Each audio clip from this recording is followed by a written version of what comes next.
Hello everyone, happy Monday. Welcome to this channel. Today we're going to be talking about the newest fragrance releases that have hit the market or been announced in the last week. This is a series I do here on this channel every single Monday where we talk about what's new in fragrance. I also do an additional video on Wednesday and another one on Friday, as well as a ton of bonus content in between. So if you're interested, do consider subscribing. I also just recently released my fragrance tracker, which is a template for you to easily track what you're spending on fragrance as well as what's in your collection. So if you watch these videos and you consume fragrance and you want to know a way for you to efficiently track what's coming into your collection and track what you have, I do have a spreadsheet for that, so that's also linked down below. Okay, I'm gonna get right on into it because, not gonna lie, there are some really interesting releases that are coming out that I personally am super excited about. Sometimes we have weeks where there's not a lot of interesting stuff, but this time there are literally a few releases that I'm actually eyeing myself, and I'm really excited to share them with you, so let's get into it. So the first release is actually one that I am super excited about. We have 3 new fragrances by Une Nuit Nomade. Une Nuit Nomade is one of my favorite brands of all time. They're a niche fragrance house based in Paris, but they really are exceptional in their quality and their price point. I think that they really toe the line quite well between providing some really good fragrances for a pretty affordable price. So I love their perfumes. I do have an affiliate code with them. I have 2, so I'm going to get into that, but I'm just going to tell you what these fragrances are. So we have 3 extraits that have launched. So we have their Jardin de Misfa in extrait form, so they are relaunching that fragrance, but they also have 2 new ones, one called Estrella de la Mañana and the other called Silver Saffron. So let's get into the notes, starting off with Jardin de Misfa. This perfume has notes of Davana, Rose Absolute, honey, dates, and almond. And then we have the additional Estrella de la Mañana. This perfume has notes of birch, vanilla, cocoa, and benzoin. And then finally, we have Silver Saffron. Just by the name, I'm already excited about this one. This has notes of raspberry, iris, saffron, papyrus, and myrrh. So, like I said, I am super excited about this launch. These fragrances are going to be available for $260. So this is going to be a step up from their typical releases. So the pricing on these is 260 euros. So it's a little bit more high end, but they do have that discovery set available. And like I said, if you do want to save some money, I do have some affiliate codes with this brand. So you can use Anya10 in all caps for 10% off your purchase. And then you can use the code Anya25 if you want to buy a full bottle. And you can also get a 25 milliliter travel spray with that purchase for free. So yeah, those are my 2 codes. They are affiliated. I am going to be getting the discovery set on this. I'm actually really excited about it. I'm excited about trying all these fragrances. All these notes appeal to me, but I will say my favorite, just by looking at the notes, is going to be Silver Saffron. I am very much excited about it, and like I said, this is the first time they're launching extraits. This is a big deal in my opinion, and I'm really excited to test these out. I'm like, this is a big deal for me, and I'm really excited about this launch. And I will say the bottles look absolutely beautiful. It's definitely a departure from what they've done in the past. They have like their quintessential like clear glass bottle with the label. This is something totally different, and I am super excited about this release. Next up, we have a new launch from Amouage. They are launching a set of 3 perfumes. These are highly concentrated fragrances with 30% pure perfume oils. They have incorporated a 6-month aging process into this perfume production, so you know these fragrances are going to be on the higher price tag. They are going to be super high end, and these perfumes are called as follows: Reasons, Luster, and Outlands. These are inspired, and I quote, by time, tradition, and innovation, all while reflecting the brand's commitment to pushing the boundaries of perfumery. These fragrances are also marking a milestone for Amouage. This is the first time they've released a new fragrance bottle design, so this is the first time they've done it in 15 years. And I will say this, totally honest, I actually like the original bottle design that they have. I mean, I think both these bottle designs are fine, the old and the new. But if I had to choose, I prefer the older one, but that's just my personal preference. I do want to delve a little bit into the the whole aging process. So again, each of these 3 fragrances are highly concentrated with 30% pure perfume oils. The aging process was took place in artisanal oak wood barrels, and it took 6 months, and this allowed the scents to fully develop. And then they also featured a double infusion with sandalwood chips to add richness and depth to each fragrance. And each of these perfumes was formulated by a different nose. So Reasons was created by Bertrand Duchaufour, and this is a fragrance that's a woody aromatic with top notes of hazelnut, cardamom, pink pepper, and cinnamon, amid of pine, davana, cashmere, and cypriol, white amber, and patchouli, and then a base of Palo Santo, oak moss, sandalwood, cedarwood, vetiver, myrrh, benzoin, labdanum, and musk. The next fragrance is Luster. This was created by fragrance noses Julien Rasquinet and Paul Guerlain, and this is a perfume with top notes of cardamom and orris, a heart of patchouli, sandalwood, and cedarwood, and then a base of benzoin, labdanum, vanilla, amramone, cypriol, syntrax, tonka bean, and myrrh. And then finally, Outlands. This was created by Cécile Zarokian, and this is a perfume with top notes of cardamom, bergamot, lemon, Sichuan pepper, elemi, frankincense, a heart of patchouli, rose, orange blossom, cumin, geranium, wormwood, saffron, anise, and coriander, and then a base of benzoin, labdanum, amber, ambergris, frankincense, opanax, maltol, vanilla, birch, musks, and oud.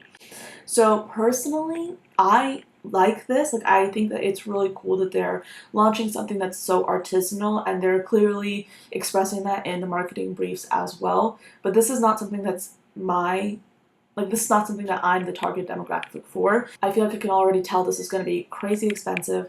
Amouage is already known for being a really high-end house, and I already know, just looking at not only the fragrances themselves, but also the effort that was made into creating them, these are going to be high ticket items, and that's probably not going to be something I'm the target demographic for. So this will be a pass, but I will say I do appreciate this. I can appreciate it and read it and be interested in it, and I mean, I think all 3 of these fragrances do sound interesting, but is this something that I would go out and purchase? No, this is a little bit too high ticket for me. So next up, we have a new collection launched by Bottega Veneta. They are launching 5 new fragrances, and this is all being done under the creative direction of Matteo Blasi. And these are perfumes that are inspired by Venice. And if you look at this bottle design, it's definitely super unique, not something you see every day. But all of these bottles are hand blown and inspired by Venetian glass. So these are high-end artisanal fragrances, similar to Amouage in that sense, but the Bottega Veneta is a designer brand. And this is going to be a collection that includes the following fragrances: Acqua Sale, Alchemy, Colpo di Sol, Come With Me, and Déjà Minuit. So Acqua Sale is an aromatic fragrance with top notes of juniper berry, mandarin orange, and black pepper, amid of butter, sea salt, osmanthus, orris, and galbanum, and then a base of musk, Spanish labdanum, and vetiver. The next perfume, Alchemy, is going to be a leathery, soft, spicy perfume with top notes of pink pepper, mandarin orange, nutmeg, a mid of leather, labdanum, and myrrh, and then a base of sandalwood and vetiver. Next, Colpo di Sol is going to be a citrus white floral perfume with notes of bergamot and angelica at the top, a mid of orange blossom, osmanthus, and ambrette, and then a base of bourbon, vanilla, vetiver, and musk. Then we have Come With Me. This is going to be a woody, powdery scent with notes of artichoke, bergamot, and carrot seeds at the top, a mid of caparuva. This is a wood, jasmine, butter, and orris, and then a base of bourbon, vanilla, leather, and vetiver. And then finally, Déjà Minuit will be a fragrance that's warm, spicy, and aromatic with top notes of cardamom, cinnamon, and lemon, a mid of orange blossom, geranium, and jasmine, and then a base of bourbon, vanilla, patchouli, and vetiver.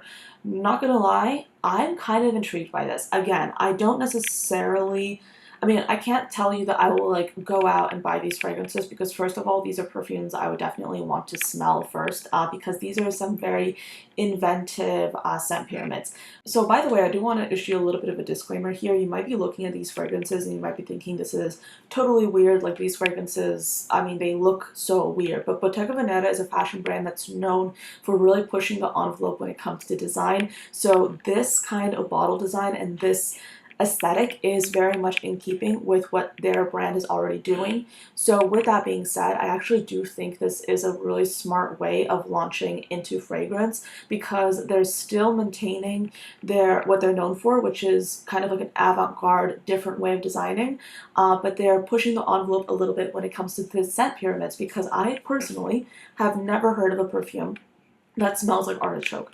And at the same time, they're including different fragrances for different tastes. So you have some of these perfumes that are more leaning into the citruses with the white florals, perfumes that might be a little bit more approachable. You have the animalic ones, you have aromatic. So you literally have something here for everyone, but this is not being done in a very cookie cutter typical way. This is pushing the envelope and I really do like it. If I see this in a store, this is the kind of fragrance line that I would literally be interested in smelling. Like I would very much be excited to smell this in person.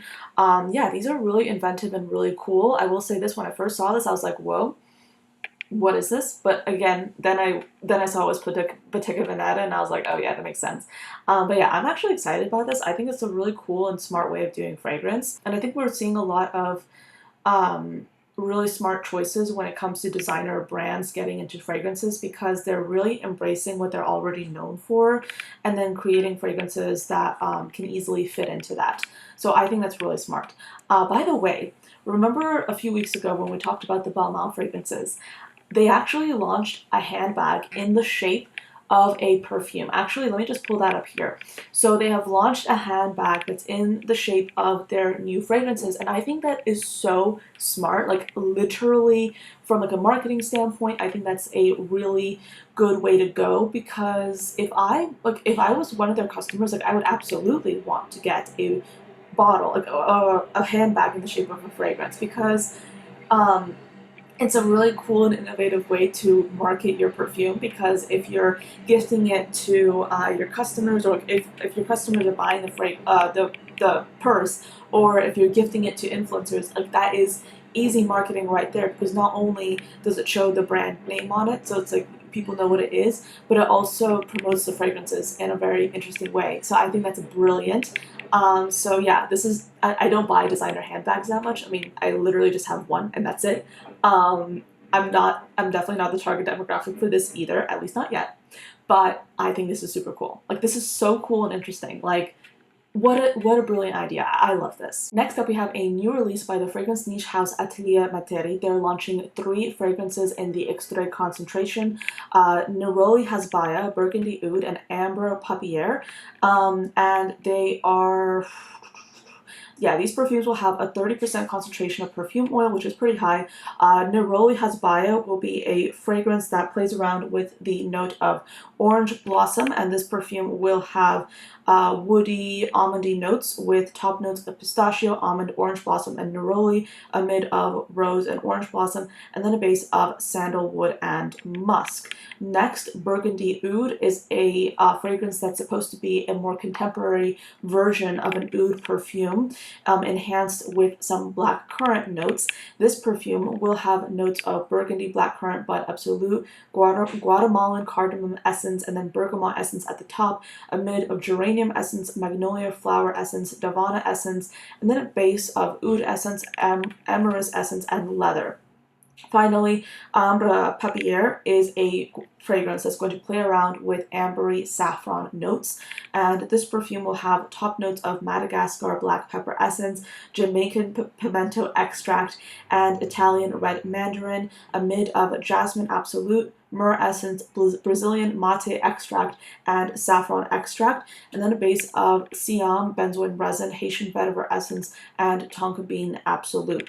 So, not gonna lie, I haven't really delved into this brand that much. I'm not super familiar with what they do usually, or like the brand's DNA or anything like that. I think these fragrances do sound interesting, however. I would say if I had to choose like my favorite one, I'm most intrigued by Burgundy Oud, because I feel like that's something that I would naturally gravitate towards. So that's the one I'm interested in smelling, because they did say it's a new interpretation of oud wood with a contemporary Parisian twist, pairing it with a red fruit. And that's actually a scent profile that I really do like. I mean, I like woodier fragrances that have like a fruity twist to them. I think Replicas on a Date, that is a kind of like a woody fragrance with that fruity twist that I really like. So this would be something that I would naturally gravitate towards. But let me know, have you heard of this brand? Have you tried their fragrances? Are you familiar with them? And if so, are you interested in this collection? Next, a new launch from Thameen. This perfume will be called Center Stage, and I believe this is inspired by the Cabaret, which, again, I'm intrigued. This is a fragrance that sounds like I would be interested in it. So we have top notes of lavender, cardamom, and petitgrain, a mid of jasmine or iris root and orange blossom, and then a base of amberwood, styrax, and animalic notes. So this is drawing inspiration, like I said, from 1920s cabaret clubs, and this is supposed to be a fragrance that evokes luxury and sensuality. This perfume was already released on October 1st. The only size available is 100 milliliters, and this is priced at $250. Honestly, not bad. The pricing is not bad. I do like the Thameen fragrances a lot. I've smelled a few, and I really, really like them. I would say my favorite one that I've smelled so far has been Amber Room. I have that fragrance on my wish list. I have so many perfumes on my wish list, but that's a perfume that I'm genuinely intrigued by, and I really like the Thameen's fragrances. This is a perfume I would very much be interested in smelling.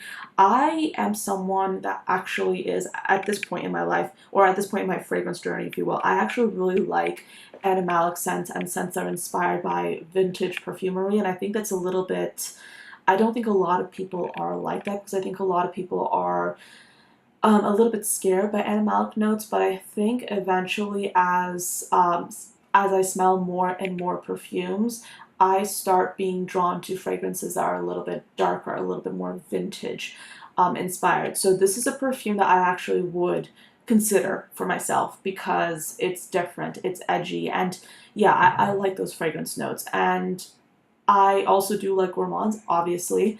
But sometimes you want to be like a little bit more grown, and like you want to have like a little bit of a femme fatale moment, and I feel like animalic perfumes can help me evoke that. So I really, really do find myself interested in this launch. Yeah, I want someone to come out. I mean, this is probably already available, actually. I would have to like look for it, but I really want to see like a dark fragrance, like a dark animalic perfume with powdery lipstick notes. Like I want to see that. I want to check that out. Okay, so next up we have a new release by Mancera. This is going to be called Cherry Cherry, and this perfume will be a fragrance with top notes of black cherry, bergamot, lemon, a heart of patchouli, heliotrope, orris root, and jasmine, and then a base of vanilla and white musk. I have kind of gone like, I have like a love-hate relationship with cherry, not gonna lie. I have a few cherry fragrances in my collection, and I will say I've been very selective with the cherry fragrances in my collection, and the cherry fragrances that I do wear on a regular basis, I love, and they're amazing. But cherry is one of those fragrance notes that has been regurgitated so many times that I will only really go for a cherry fragrance if it has a uniqueness to it, like something different, because at this point it's kind of like, it's been a trend that's come and kind of is going, if that makes any sense, if you kind of get my meaning. So this is going to be a pass for me. Also, I don't really like Mancera. And I know that like a lot of people do, and I understand if you do, but it's just not a house that works for me in terms of like the way they formulate their fragrances. I don't like it.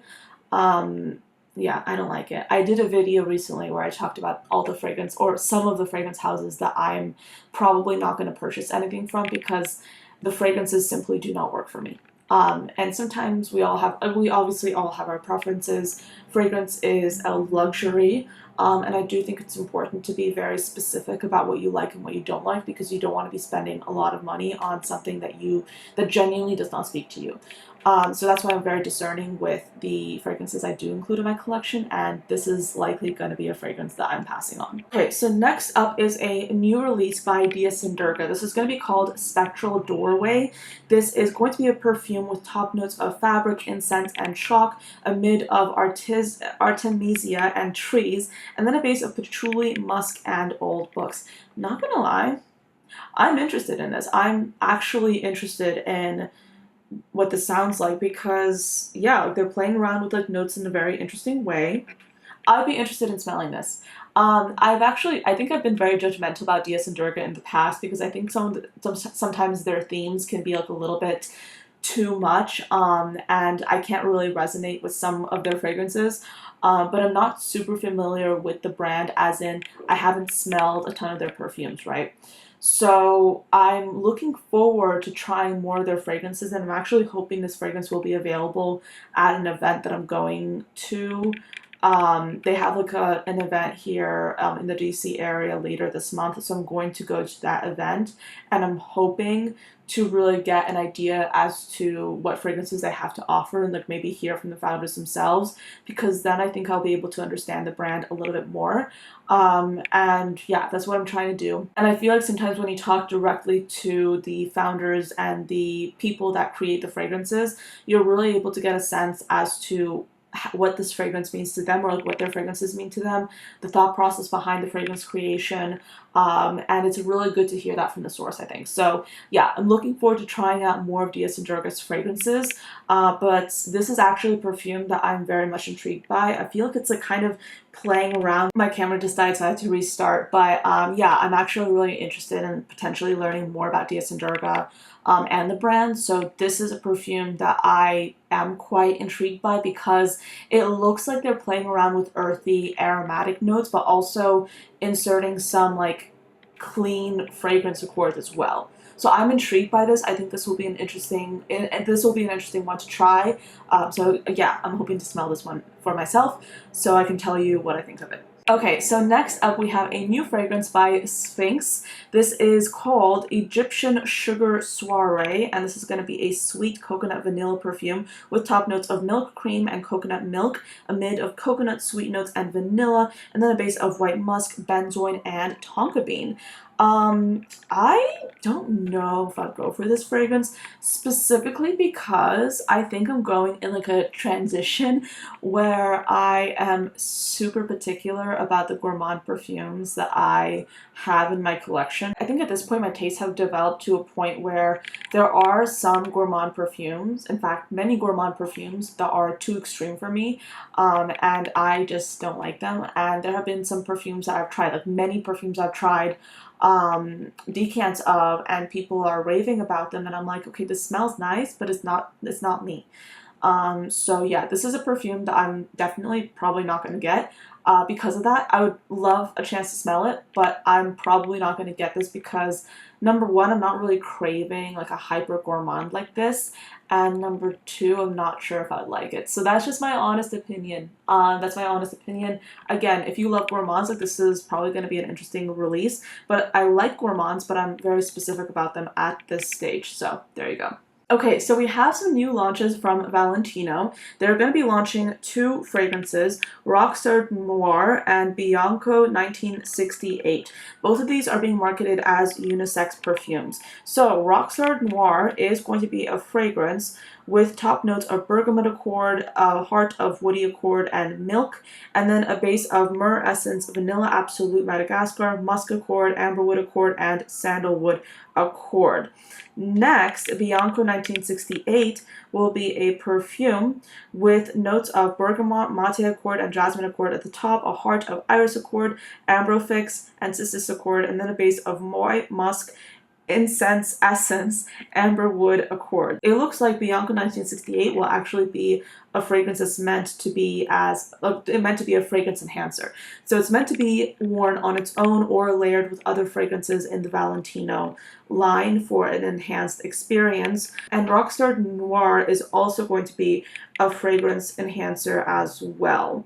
So this is a perfume that's supposed to be highly long lasting. So I'm wondering, I feel like Rockstar Noir would probably be the perfume that would stand most effectively on its own as well as being layered with another fragrance, because it's supposed to be a fragrance, like it says in the marketing brief, it's supposed to be a powerful, highly long-lasting scent.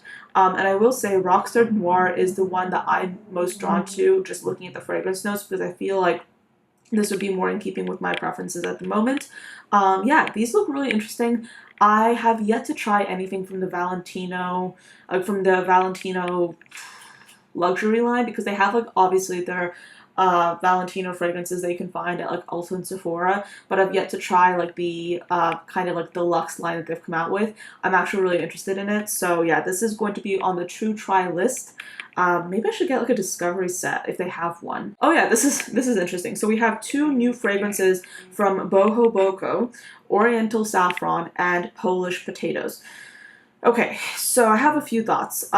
First, let's talk about Oriental Saffron. So this is going to be a fragrance with top notes of coriander, saffron, cardamom, cumin, turmeric, ginger, clove, and anise seed, a heart of Thailand oud, labdanum, ylang-ylang, tamboti wood, and then a base of vanilla, musk, patchouli, and honey. Next, they have a fragrance. It's called Polish Potatoes. So this is going to be a fragrance with notes of leather, grass, wheat, beetroot, and pine, a heart of rose, heliotrope, clove, and Polish potatoes, and then a base of patchouli, birch, soil, earth notes, oud, amber, vanilla, honey, hay, labdanum, and benzoin. So I've sniffed all of the Bohoboco fragrances, and I do like them. I think they're pushing the envelope in an interesting way. Do I own anything from them? No. I do want to comment, kind of. Yeah, I do want to comment on the use of the O word. On the use of the O word. I know, like, I said it when I was talking about the fragrance, and I usually don't like to say it, and I especially don't like to use this word when describing fragrances at all if I can help it. And I've made, like, a pretty conscious effort to not include fragrances in my collection using that word. And I know that there are a lot of brands and a lot of perfumers that will use that word, and some of them also come from, like, they're also minorities, so, like, they will use that word to describe their fragrances, and I wish they wouldn't, and I wish that we would stop using this word, just, like, as a collective in general, and I know a lot of people are doing it, because number one, it's historically offensive, and some people might not be offended by it and be coming from those origins, and they're still using that word. So I was on a live recently, and I saw a person in the perfume industry from Bangkok use this word to describe a fragrance. They're not offended by it. They're also they also live in a part of the world where that word is more commonly used. But as we look at the history of the word, okay, that's also problematic, right? But also I want to talk about the way that we use that word to describe fragrances, because literally when someone says that word, I am so utterly confused about what they're talking about, because you can have a fragrance that's like a floral perfume and people are using that word to describe it, and then you have a fragrance that smells totally different from that perfume and they're still lumping it into the same category. It does not make any sense to me. I think it's counterintuitive. I think it's a waste of language, and I think we need to go into better descriptors when we're describing a fragrance. And I definitely don't think we should be coming out with fragrances in 2024 that have that word associated with them. And I'm just not buying those fragrances. That's just my opinion. Like, I'm not buying those fragrances. I'm not gonna, like, go ahead and cancel a brand just because they use that word, because again, like, it's like, yeah, that's just my personal preference. Like, I'm not going to cancel a brand just because they use that word. I'm going to continue to buy their fragrances, but I'm just not going to buy that fragrance that has that word, because I'm just not interested. Like, I'm not interested in spending money on that or having it in my collection or even talking about it, because what's the point? But the potatoes one, actually, I would be interested in trying that just out of curiosity's sake, because it seems artistic, it seems different. So I would actually be interested in trying the fragrance, but not the other one. Next up, we have a perfume by Le Monde Gourmand. This is called Confetti Dorés, and this is a perfume with top notes of apple blossom, bergamot, and hazelnut, a mid of rose petals, jasmine, and sugar, and a base of blonde woods, vanilla, and musk. This does sound quite delicious, and I think it's inspired by confetti cookies. Oh, actually. Yeah, I'd be curious to think of, like, I'd be curious to see what people think about this, and also maybe interested in smelling it, because I'm looking at the marketing, like, images, and they literally have, like, those confetti cookies. So if that's what this perfume is smelling like, if it's smelling like a vanilla cookie, I actually would be interested in trying it, because yeah, that I would like to smell like that, so long as it's not too overdone, and I don't think it's going to be in this case, because they have, like, the floral notes and the nutty notes, so they have some nuance to it, right? But yeah, look, if this smelled like a vanilla cookie, and I'm going to be watching the reviews, so if it does smell like a vanilla cookie, I'm going to buy it. But if it doesn't, then I don't want it. But this, yeah, that's my consensus on this perfume, if you will. Okay, so the next perfume, I'm going to be searching for it because it's not available on the fragrance news websites yet, and I don't know why, because I think this is a pretty big deal. So we have Amelia's newest collaboration with Sniff. So if you don't know, Amelia is Professor Perfume on TikTok, and I believe she's also on Instagram. I don't know if she's on YouTube, but I love her. She's so sweet. I've met her in person, and she's so nice. She released Wow Factor, and that is one of the few green fragrances that I actually like, and I usually do not go for green fragrances, but I love that perfume. So Wow Factor was actually the fragrance that she formulated and wore for her wedding. This new launch is supposed to be the fragrance that you're supposed to wear on the honeymoon. So there's like a little bit of progression when it comes to the storytelling. So this perfume is called Honey Sweet. But I know you want to know about the notes, and I did find the notes on Amelia's page on TikTok. So this has notes of crystallized honey, broom absolute, Havana wood, lavender flower, incense, and bourbon vanilla. Okay, so broom absolute, the way Amelia explained it, it's a floral note, but it has honey-like facets to it. So this is supposed to be a perfume that does feature the note of honey, but from the way she put it and from what I know about Amelia's tastes in general, I doubt this will be like a hyper honey fragrance. I think it'll be pretty well balanced out, and I see this as being like a lighter honey perfume. I am actually very interested in trying this. I'm going to try and snag a decant of it once it drops. The waitlist for early access is available, and I did put myself on there. I'm actually really excited about this. Amelia is such a lovely person, and I do like her fragrance taste. So this is one I'll definitely be trying out. Okay, so that's pretty much it for this video. Those are all the fragrances I wanted to talk about today. Let me know, what did you think of these fragrances? Are you disagreeing with me on any one of the points I made? Are there fragrances that you're super interested in? Let me know your thoughts. Let's have a conversation in the comments. But yeah, thank you so much for watching until the end, and I'll see you next time. Bye.